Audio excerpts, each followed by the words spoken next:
At CBF, we know that for you to change your body, you need to change your mind. Exercise and eating healthy is only part of the plan. We care about our members as we care about our family, because our members become our family. It is not about competition, but support. It is not about being the strongest or the fastest, but about you defeating your negative self. It is about working together and making the task challenging and have fun. By the end, what matters is not how hard the session was, but that you take control of your mind so you can take control of your body. My name is Sandro Torres, and I'm happy you are part of our family. Welcome to Custom Body Fitness.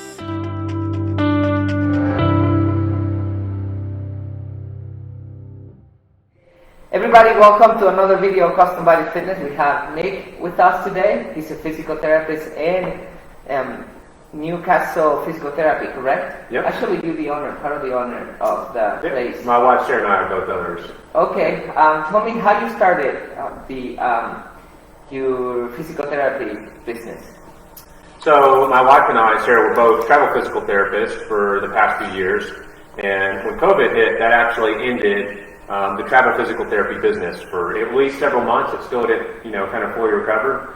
So we really kind of just had a look at our options. Once that happened, we kind of just hunkered down for a couple months and decided what we were going to do. But when we saw that it wasn't recovering, we decided, rather than just sit on unemployment for the next year, we're going to be proactive, and we decided to create our own business. So we've been through this area in the past, like the Roaring Fork Valley, Newcastle. Really loved it, and so we came back last June and kind of made a final decision, and we decided to go for it. So yeah, we started up inside the Defiance West Gym in Newcastle, and since August of last year we've been up and running. Okay, so tell me, what made you start a physical therapy business? What got you into that kind of career? Oh, so I chose, actually when I was a kid, my mom's a physical therapist and still is. And, if I was sick or something and had to go with her to work, I would see her in the hospital, bringing people in with like severe burns and stuff, and they're getting in like the hot tub whirlpool and just in tons of pain. And I thought, man, I don't want to be a physical therapist. That seems really tough to just work with people with burns and that kind of thing. And that's kind of how I thought of it, which is physical therapists don't really even do that anymore. And so I really was on honestly, a pre-med track until late into college. In my junior year of college, I was in a pre-med class, which was actually a great class. I got to shadow a lot of local doctors and surgeons at Greenville Hospital in South Carolina. And I was really interested in a lot of the stuff they were doing, but one common theme that I kept seeing is that many of the doctors were very rushed with their patients. They had maybe 8 to 10 minutes. They didn't really have time to get to the root of the problem and solve it. So the answer was almost always medication. And I really didn't like that because I'm a strong believer in the body's ability to heal itself, to provide healing through health, fitness, natural means. So I started questioning my career choice and thinking, is this something I want to do? I was already pretty far along, but I started thinking, what other things could I do? And at the time, my mom suggested, what about, have you checked out physical therapy? And I thought, let's give it a try. I know that the kind of physical therapy my mom was doing many, many years ago was way different than most what we call outpatient physical therapy, which is what I do now, where we're working with people at a much higher level with, orthopedic injuries, back, shoulder, knee, ankle. So I went to a local physical therapy clinic near my college and just started, hanging out with them, shadowing, and I was hooked right off the bat. I was like, man, this is really cool because I love exercise. I love to understand the body. I love to help people get better and solve problems. It's really problem solving that involves the body and, helping people to recover. And I think that combo for me, it was already a lot of the way lines down what I wanted to do. I wanted to help people in the medical field. And for me, I could just see myself doing it. I just went and I was like, yeah, this is something I can definitely see myself doing. And the rest is history. You wanted to get people out of their pain. Yeah. So you remember a conversation with that client that I had yesterday. I have a knee injury, which I completely sprained off the bone, the anterior posterior cruciate, and the medial collateral. And I had 3 surgeries. The first 2 surgeries I had, they just were horrible. The doctor wasn't very good. The third one, he was amazing. He replaced the 3 ligaments, and my knee is like 99.9%. And I tell my client how knowledgeable I became about how the knee works because of the injury. I started researching everything. And when the first surgeon when I was in consultation with the first surgeon, I wasn't happy with the explanation he gave me. And I told him, you probably need to replace my MCL. I think it's completely off the bone. He said it's going to heal. And I'm not disagreeing with the MCL. They do heal, but it was completely off the bone. So I told him, and he didn't, some doctors, they don't pay attention. Yeah. And he didn't want to fix it. And finally, my knee gave up after he just fixed the anterior cruciate. And now he tried to put in place my MCL, which didn't work. And that's when I got my third surgery with a different surgeon. He explained with details from the bottom exactly what I want to hear. So the reason why I'm telling this conversation is exactly what you said. Some doctors, they don't give the time. So I was talking to my client and I was explaining how the knee works, from the synovial fluid to the ligaments to the patella to the cartilage and the meniscus. I was explaining everything to my client, and I told him how it works for flexion and flexion doesn't supposed to be twisting and blah blah blah. And she said, Sandro, you open up my mind. You just go to the doctor and they tell you, oh, it's okay. It's just swallowing. Just take these pills. Just go to the doctor. They don't take the time to explain those little details. So you actually not concerned about what's going on with your knee because you don't know how it works. Mm-hmm. That's what she was telling me. So you mentioned a very good point about some doctors not giving enough time to the clients, and I bet that's one of the things that you notice, and that's what you do with your clients, right? You're giving enough time for them to understand their pain. Sure. Yeah, exactly. And a lot of doctors really do want to help. Many of them are their hands are a bit tied though by the system they're in, and they just have lots and lots of appointments per day. And what that means is that they just don't have quite as much time to spend with each patient, and that can be really tough and stressful. And I think that brings the quality down. So for me, in physical therapy, that was a huge thing because physical therapy in general, but especially how we've set up our clinic, we have time to talk to our patients, to listen to them, to really get a detailed background, find out what their personal goals are, what their fears are, what their expectations are, and then to do a full body checkup and look at not just the knee, but look at their hip, look at their ankle, look at how is the body moving, like maybe why did this happen in the first place, and then how can we solve this in the long run. Or if we can't, what's the next best option? Should we, have a consult with the surgeon, or what should we do? But the big goal is to understand first and to really take time to see,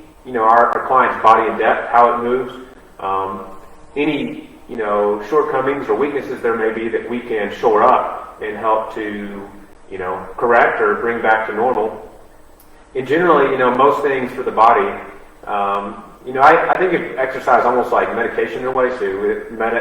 Most medical doctors are going to give medication, and there's going to be, like this right dose. If it's way too low or way too high, it can be bad. And same thing with exercise. Like physical therapy is huge part, giving the right dose and the right amount of exercise for each person to help their body recover. And it really works with your body's natural ability to recover on its own, which I think is really cool. So let's talk a little bit about balance. I give you my background on that because of my knee injury, and actually we were talking about the same thing with one of our members. That because when I had my second surgery, my knee was still loose, And without me, because I'm pretty good with pain, I sometimes it amazes me how good I am with pain. And I remember that my right side won't get very tight because of the balance. And the reason why I'm telling you this story, because I want you to explain for people that don't know about imbalances that you mentioned when you were explaining about how the body works, that you not only look at the knee, it could be from the hip or something else, because sometimes, like you said, the pain is not from the knee, right? It comes from other places. So Yeah, I want you to just add more to that. So one day I noticed that I just started limping. And I just was walking, I was limping, and I told myself, you never limp, Sandra, why are you limping? And then I talked to myself, I said, because you're in a lot of pain, have you noticed? And then I said, oh yeah, my right side is super tight. And then I concluded that the reason why it was getting very tight is because it was compensating because of my left knee. Unconsciously, your body's trying to compensate for those little injuries that you have in the other side, and it makes the other part of the body in a lot more pain because it's compensating. I can imagine people that are using only one leg. Anyway, so my client was saying that her mom had a hip replacement, and the hip replacement, after the hip replacement, she started getting knee pain. And the only thing that could come to my mind is if that hip replacement wasn't well done, or if it wasn't rehabbed the way it's supposed to, or if it's not the right size or whatever, I bet there is compensation in there, right? Mm-hmm. What can you tell us about that? Yeah, absolutely. That is 100% true. So we have to look at not only, what's happening above and below the joint. So if we're talking about the knee, we have to look at the ankle and at the hip, but also, the other side. So, a lot of people, they don't fully rehab the surgery side. So if I have surgery on my right hip, and then what happens, because this hip hurts and I, don't use it as much, I get up mostly with my good side, then my thigh muscles get weak too, my quad and my hamstring. And then once I start getting weakness in my thighs, and I have weakness in my hip, I'm more likely to start having problems in my knee, because the knee is probably not functioning the way it should. It doesn't have a good muscle balance around it. Our muscles really are crucial for supporting the joint. So if I have weak muscles in my joint and I'm putting, the demands of daily life, I'm going to be more likely to have problems in that joint if I don't have sufficient strength. And to give an example, like if someone comes in for, let's say, left knee pain, and they have really tight ankles, and maybe they do CrossFit. This is a super common example. So when they squat, and when we squat, our knees have to come forward a little bit so that we stay balanced. But if the ankle doesn't bend, they start to kind of fall back, and they bend way forward with their shoulders to try to stay balanced. And if you squat like that, way bent forward over and over, it can put extra pressure on your back, and then you can start having a back problem. And so we have to ask, what's causing the problem to begin with? All these things kind of play together. And same thing, if I have hip pain, I might not be able to squat well because it pinches every time I start to squat. So what do? I start shifting weight onto my right side and getting bad patterns. And many people, they get in that pattern and it becomes a pattern. They do that for years without even thinking about it. They just start shifting to one side, starts making things, asymmetrical, putting uneven load on the one side versus the other, and a lot of times you get a strong side and a weak side. Things are not moving the way they are. There's so many examples, but that's just like a couple. Like a car, right? Have you been advised with your mechanic, if you have a all-wheel drive, to use the same tires instead of putting one different tread in another one? Yeah. Because it's putting more pressure in one tire, and therefore the transmission or the differential goes back because you're putting a lot more pressure in one side instead of being equally. The same with your body. So tell me, let's talk a little bit about more common issues that I hear people have problems with, which is the knees, the lower back, and the shoulders. What usually triggers those pains? That is definitely the top three. That is the top three I see by far. And there's a variety of things that can cause it. I just mentioned like how I think the car analogy is super great, because if you have a car and it has, all the parts are working great, the transmission, the tires, but then you have a leak of your engine oil and that's leaking out. Like that one small problem is going to affect the whole function of the car, obviously. And so same thing with your body. If you're compensating in other areas, that can obviously affect it like we talked about. However, I would say a big thing for a lot of the patients I see is really training errors. So even if you, let's say you don't have any crazy imbalances in any of your areas of body, your strength is generally pretty good. You know, I see a lot of active people where that's the case, but a lot of the injuries are due to either doing too much or doing too little in an area. Let's say, you know, let's take CrossFit, because I see a fair bit of CrossFit injuries. You know, a lot of people will, I'd say some of the difference I see between the people who get injured and those who don't. I think CrossFit has this kind of reputation for, you know, developing a lot of injuries, which is true in some cases and not in others. The people who are doing it without getting hurt, they're going at an intensity that's appropriate for their body, and they've learned to listen to their body and not go 110% every time.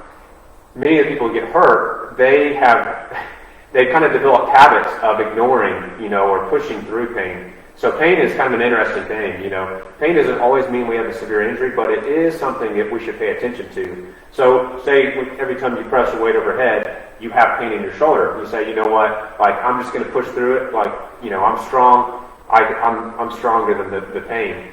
But over time, you have it every time you lift, you know, the pain gradually worsens over time. And if you ignore that for long enough and just continually push too hard and don't give your body time to rest, that small pain can turn into, you know, a rotator cuff tear or something really bad. The people who are smart and I think listen to that, and they work around it. Say, you know, instead of doing an overhead press, maybe I'll just do a horizontal press, like a push-up or something if that doesn't hurt. Maybe I'll bring down the weight. I'll lighten the reps if I start to feel it. I think many small things like that add up really big over the long run for people who are already active. I'd say on the other end, the other common thing I see is not an overload of the body. Well, it is still kind of an overload. It's an overload of someone who's not active. So if you don't exercise, then the everyday activities that you tend to do can become an overload for your body. So generally, I think of it like this, you know, exercise, strengthening, and cardio increases our body's resilience and its capacity to do things. So let's say, you know, you have a heavy potted plant in your backyard and you've got to move that thing inside because it's getting too cold. And that pot plant weighs like 80, 100 pounds. If you don't exercise, there's a good chance that's going to be too much and it'll overload your back and you'll get a bad back injury just lifting over and getting it. However, if you exercise and you can deadlift 250 pounds, the 80-pound pot is probably not going to have any effect on your back. It's going to be easy. Your back has become strong and resilient because of the regular demands you place on it. So I'd say the other category of injury I see is people who don't do much and their body becomes overloaded by everyday tasks that, you know, we just run into. Okay, let's be a little bit more specific about the knee.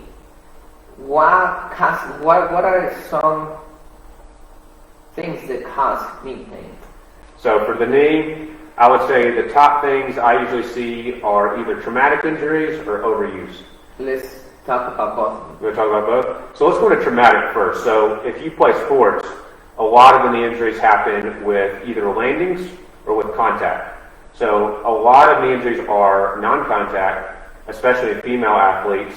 So say you're a soccer player and, you know, you're jumping up to like head the ball and you come back down and then your knee kind of bows in and you strain or tear a ligament.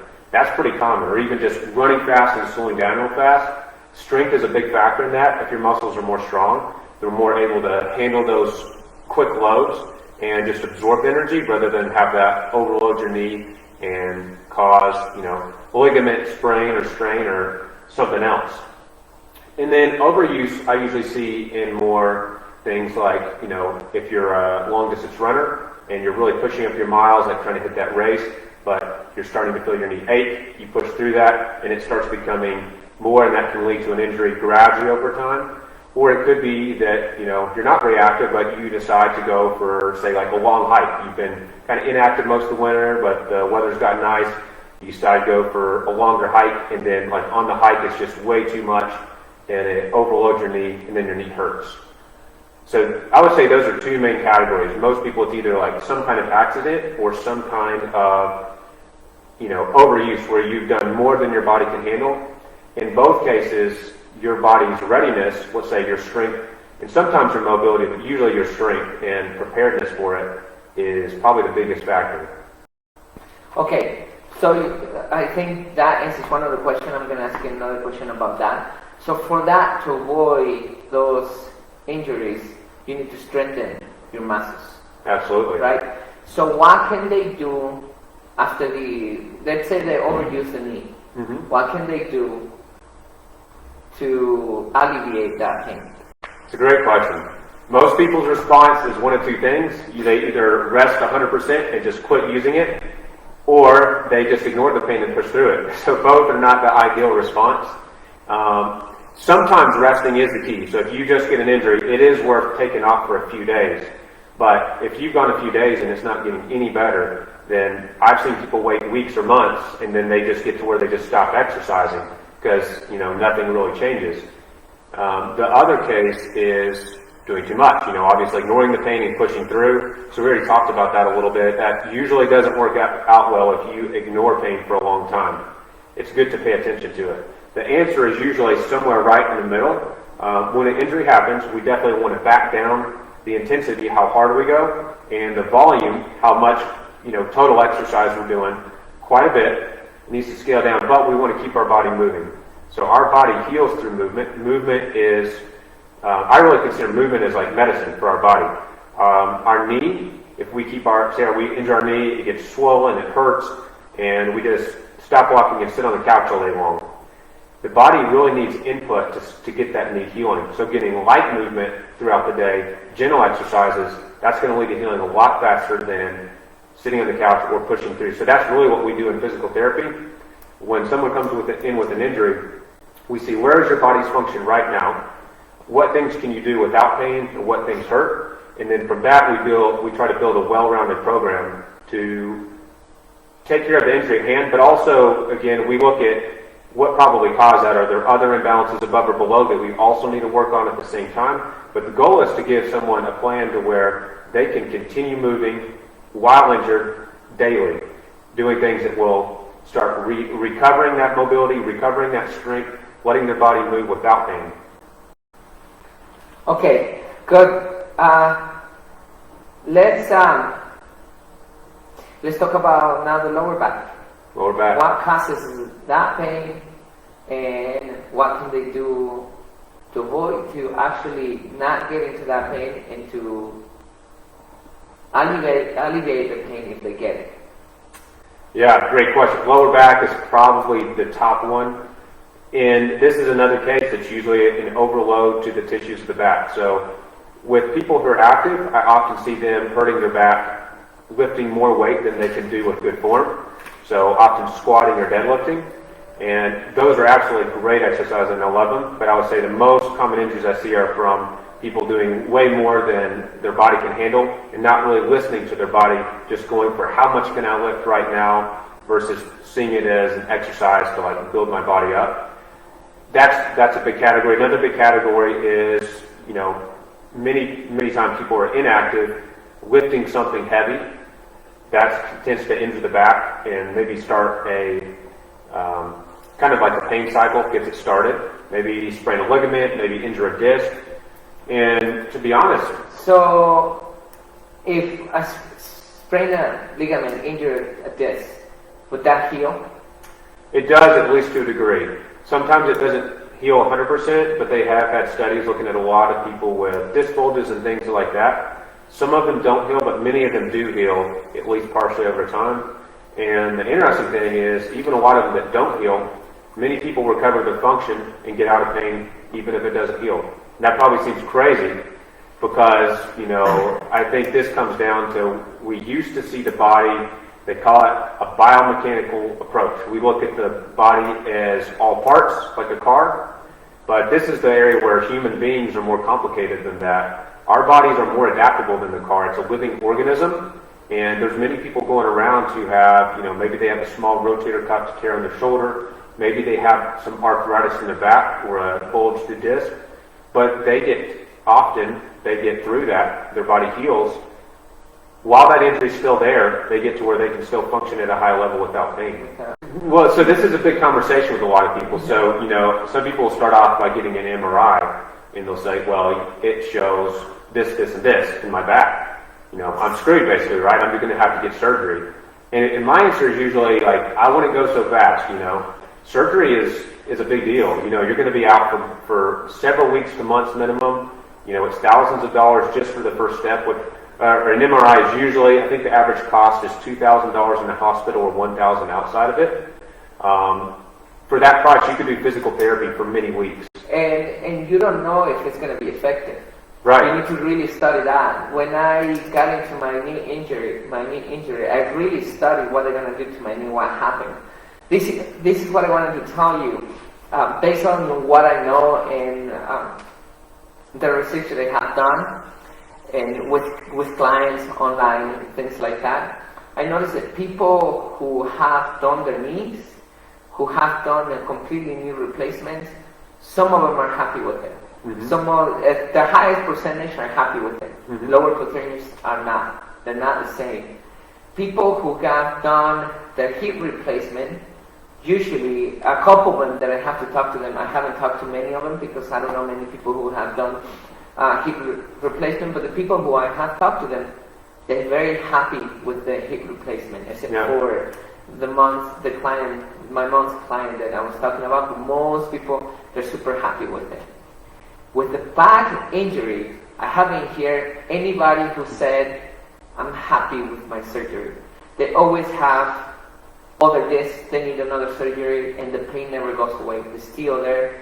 And I think it's because of stiffness. That's only my belief. I haven't made a research on that at all. But the people who I have talked to about back surgeries, all the people that I have talked to, they're never happy with the surgery. And years after. So I agree 100%. I've definitely seen people who've had back surgeries who are really happy with it. Those are usually the smaller back surgeries that are arthroscope, where they go in with like a little tube thing where you have barely any incision, and they just trim away a little bit of disc or something to free up a nerve from being pinched. People who have more severe back surgeries, like a fusion or something, where they're putting hardware in the back and fusing multiple areas together, major things like that. The outcomes for those surgeries are usually not as good. Now, most people do get relief, but pain-free that's a lofty goal, and often doesn't happen, unfortunately. Most people I see with knee and hip replacements, they do, like you said, usually do really well. It is painful at first, a little more for the knee than the hip replacement usually, but most people are happy with it once they go through the rehab process, put in the work. And why that is, it's hard to say. The back is a lot more complicated, though. That's why you have to see a neurosurgeon or orthopedic spine specialist. But when we're talking about surgery, for example, and I'm going to tell you my story. We're talking about chronic injuries, for example, arthritis in the knee. Because, for example, my injury was devastating. It's 3 ligaments, and most people just sprain one. And the only thing they had to do is replace this ligament. So when we're talking about that, I think it's different than the lower back, because the lower back many times is nothing else than a bulgy disc, what they call a herniated disc. And like you said, most likely it will heal. I want to tell you 2 stories. One is mine. The other one is a person, I don't quite remember his name. He's a Navy recruiter, and I want your feedback on it. I've been exercising for 20 years. I got all type of injuries and pain. That tennis elbow, I honestly never got to the doctor, because I should say never got to the doctor, but for those pains, I know my body so well that I push it through. Which I'm not saying that I'm doing the right thing. What I'm saying, I know my body well. I got what they call the tennis elbow when it hurts a lot, and it's 6 months, 7 months with that pain, lower back pain, when I'm squatting and all of a sudden I get that shooting pain and my muscles become very tight. I can be lying down in bed, I can be sitting, I can be walking. I mean, and that lasts depending if I stretch, if I massage it. I never stop exercising, by the way. From 2 weeks, it lasts me to 2 months with that pain. Obviously, every time is less intense than the beginning. For example, last 3 weeks ago, I went tubing, and the river is so strong right now that the current pushed me. I was swimming. I fall out of the tube. I was swimming to the edge, and I didn't notice there was a lot of rocks, and I hit my legs. And after that, when I got up into the rock, on top of the rocks, I couldn't walk perfectly because of the pain and the numbness of the water. When finally we got out of the water, we went eating. I don't want to waste your time telling you the whole story. I couldn't bend my knee because my thigh was in so much pain because of the rock hitting it. That was on Sunday. On Monday night, I work on my legs. I lift 315 pounds with squatting. I do 50 repetitions, of course, in sets. I do jumping lunges with 90 pounds on each side. And I do deadlift with 315, Romanian deadlift with 315. And we're talking about the same repetitions and the exercises.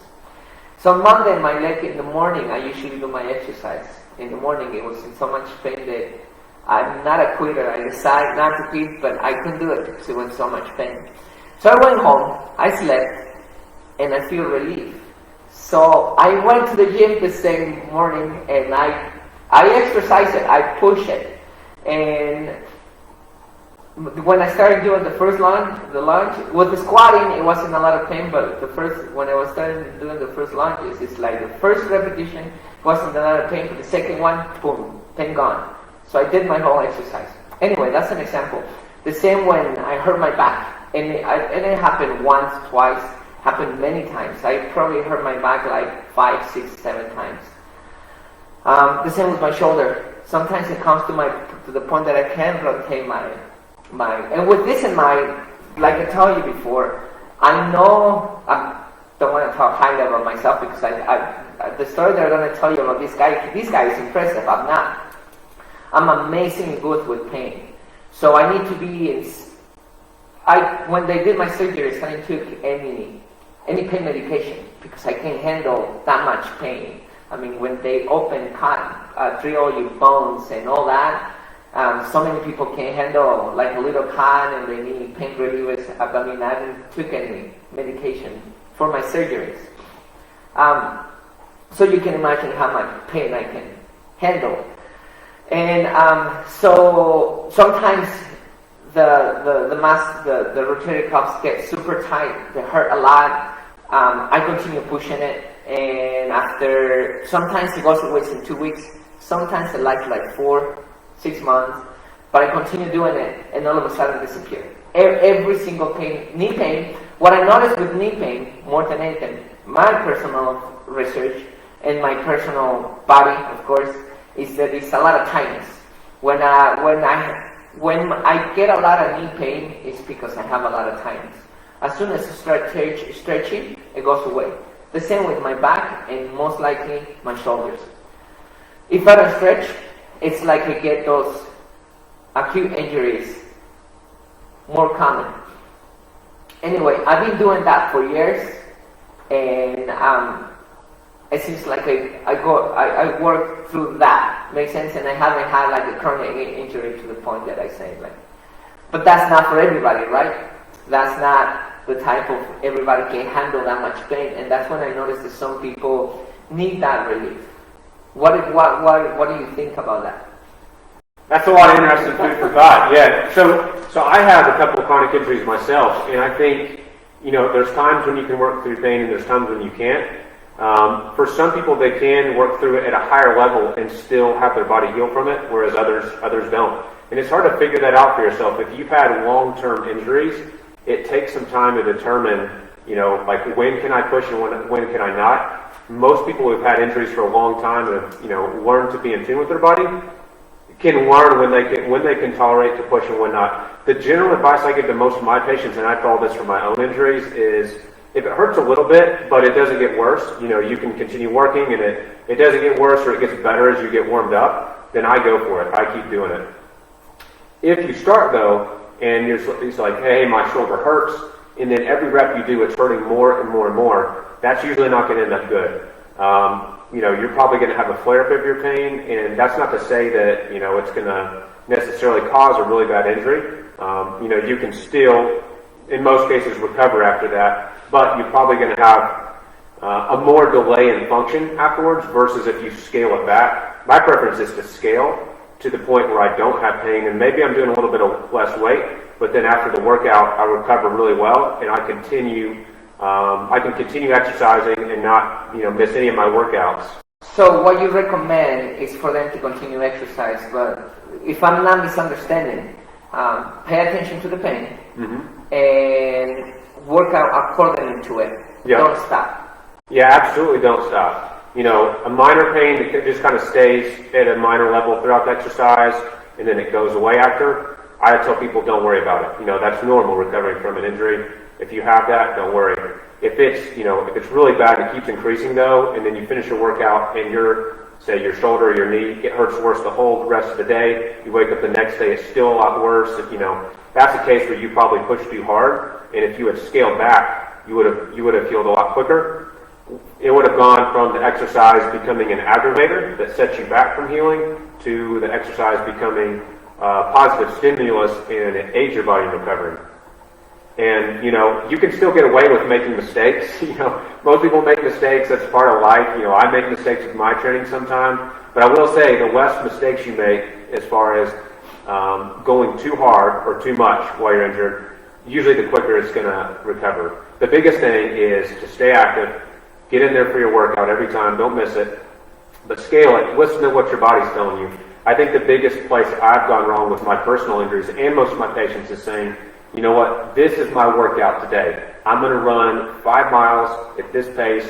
Like if it hurts, whatever, like I'm just going to push through and make it happen no matter what. Or I'm going to lift, today on bench press, I'm doing this much weight for this many reps. If my shoulder has sharp pain, like I'm just going to push through it.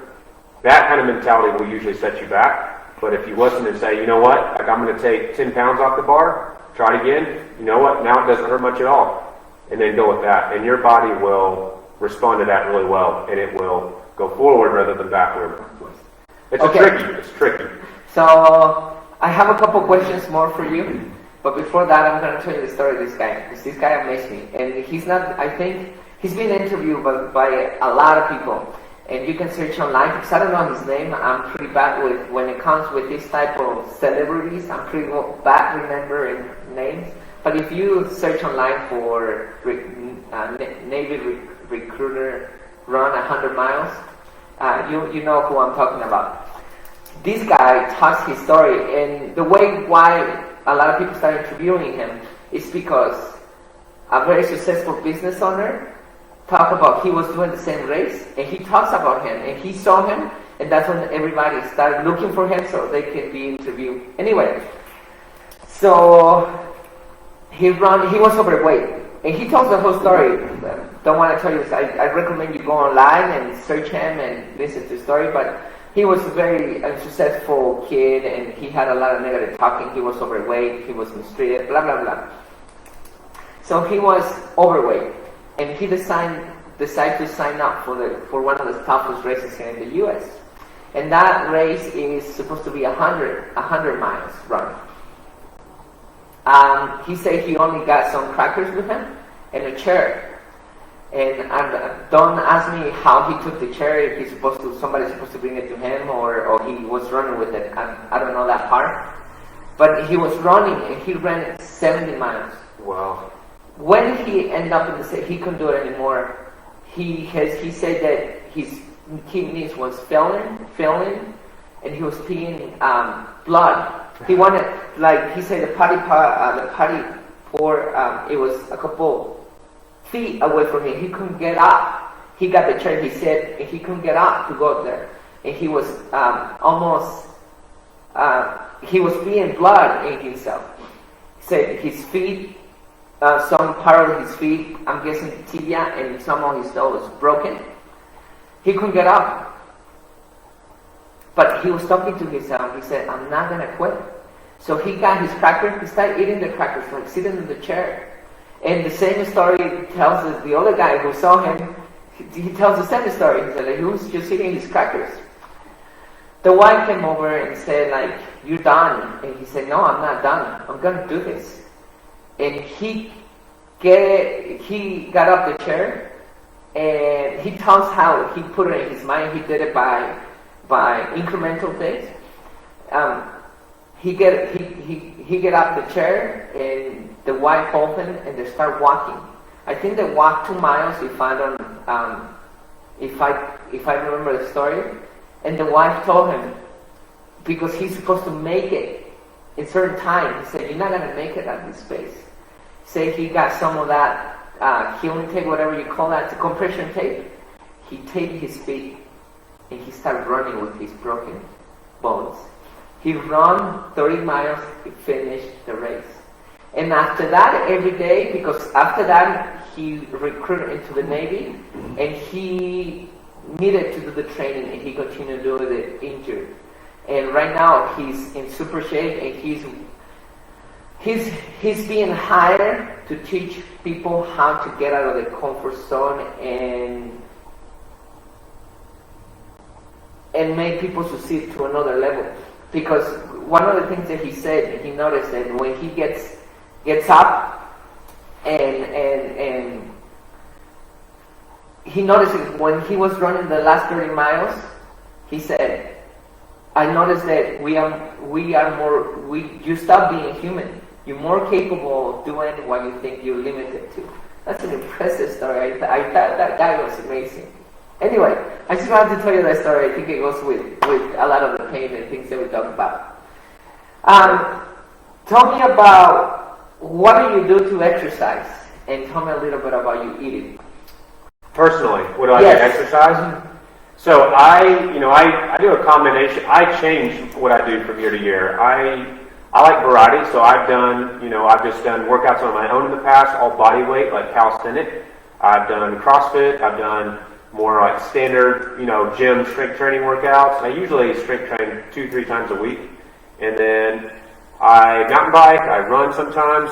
I am dialing back right now, and this kind of relates to that story. I admire it in some ways, but for me, I don't admire it in other ways, because I am something called overtrained right now, which is basically the result of if you push your body to 100%, 110%, all the time for many years, you can finally reach a state of kind of like burnout or exhaustion, where you can't recover from training well. So I think for me, winning for me has changed. I used to push very hard and be like the person in your story, and just see how much I could like pull out of my body. I would do long distance. I would push my body to the limits, and I got away with it for a long time. But eventually, I started getting more injuries, and I started getting more. I couldn't recover as well, and started having sleep issues and these other kind of things. So I think everyone's body has a limit, and it's fun to push the limits, and I enjoy pushing limits. But eventually, it can go too far in some cases too. And where that limit is, genetics are big. I'll say that. What some of my patients get away with crushes other ones for years. And I think it's big just understanding your body and what it's capable of. And it's really fun to like find out what your limits are. But I think if you kind of ignore things your body are telling you to for many years, sometimes it can get you in trouble. So I scale back a little bit more now. My goal is to be able to push more again because I enjoy it. But yeah, for now I'm scaling back more. I'm not really going 100% on weightlifting or running or biking. I do it more for enjoyment and kind of maintain my fitness. But I'm kind of focusing more on rest and recovery right now, at least at this stage of life. So you do weightlifting, you go hike, you go biking, and you running. Yep. Right. That's what you do for exercise, most likely. Pretty much. And of course, give you your recovery time. Yep, absolutely. Okay, what about eating food? I'd say I eat pretty healthy. I'm not Nazi healthy. Like I eat dessert here and there and stuff, but I'd say I eat a pretty well-rounded diet. I try to have a good bit of fruits or vegetables like at every meal. I try to eat a lot of healthy meats, try to emphasize, fish like salmon and things like that, that have omega-3s are really good for us. And, I listen to a lot of health and wellness podcasts too, and there's a lot of research coming out on fasting and intermittent fasting, how good that is for us. I'm not doing that a lot right now. I have in the past, but I still try to leave. Personally, I try to leave like 12, 13 hours where I don't eat between breakfast and dinner. And even that research has shown has a lot of beneficial effects for our bodies. Okay, so you do intermittent fasting. I'm going to say a mini. I don't know if I call that. And I have in the past. Right now, we make sure there's more time. I don't snack at night like I used to. I just kind of leave at dinner. I'm done, and then I don't eat breakfast until a little bit later. Okay, before I go to work. What food would you recommend people to recover faster?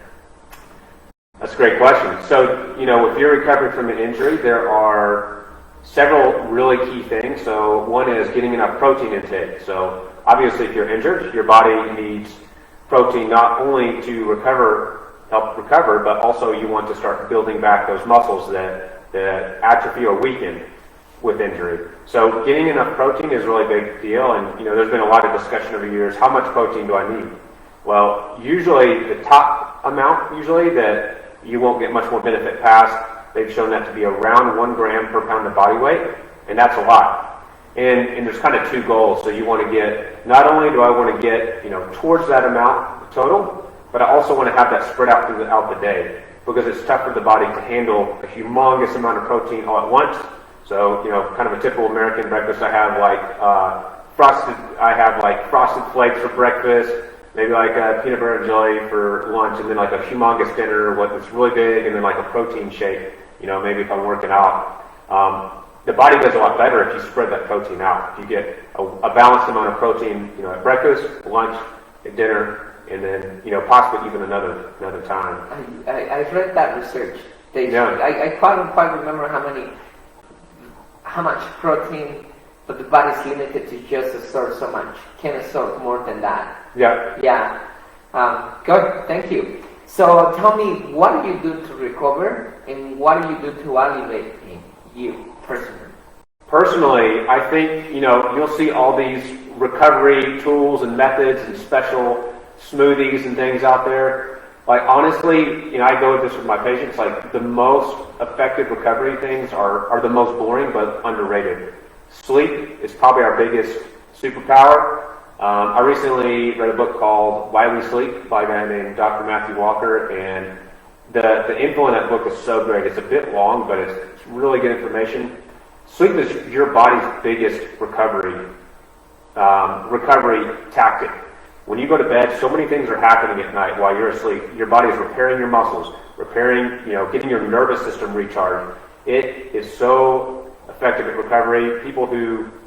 He's got some research in there, even for like your risk of getting injured, like, high school athletes who sleep 6 to 7 hours versus like 8 to 9, they get injured way more often. And part of it's because your body recovers better. Part of it is other factors like mental sharpness that make you better at what you do and less likely to make mistakes. So sleep is huge. So you sleep a lot? I do. I focus on trying to get like 8.5 hours in bed a night right now. So I make it a priority. And another big thing is you've got to give your body good nutrition and enough. I definitely see probably more female, like endurance athletes that are chronically pushing their bodies real hard, but they're trying to diet all the time at the same time. And that can be really tough. And, it's like a body image thing. But that can be another stressor to your body, is if you're pushing it very hard, but then not giving it the nutrition it needs to repair itself. So I think nutrition is really big. A third big one that a lot of people underestimate is stress management. I'll say most of my patients who, you can do all the right things, like if you do all the right exercises and you eat very well, but you sleep, 5-6 hours a night and you're highly stressed all the time, that puts your body in a constant, what we call fight or flight mode. It's the fancy name for it is the sympathetic part of our nervous system. It keeps us, it's kind of like our, back in the day, humans had to be ready, if predators are attacking us or something, It gets our blood pumping. It gets us ready to fight or run. You know, that system ramps up when we exercise too, but it needs to come back down for recovery. And constant stress and low amounts of sleep will keep our body in that state, aroused and on edge all the time. And in that state, our body doesn't recover well. So 3 things. Know how to deal with the stress, sleep, and eat nutritionist. That'd be top for me. Yeah. You can foam roll all day, Yes. but compared to sleeping an extra hour of sleep or those other things, like you can't touch it. Okay. Now, what do you recommend your clients to do to recover from injury besides your services? Well, I go over those 3 we just talked about.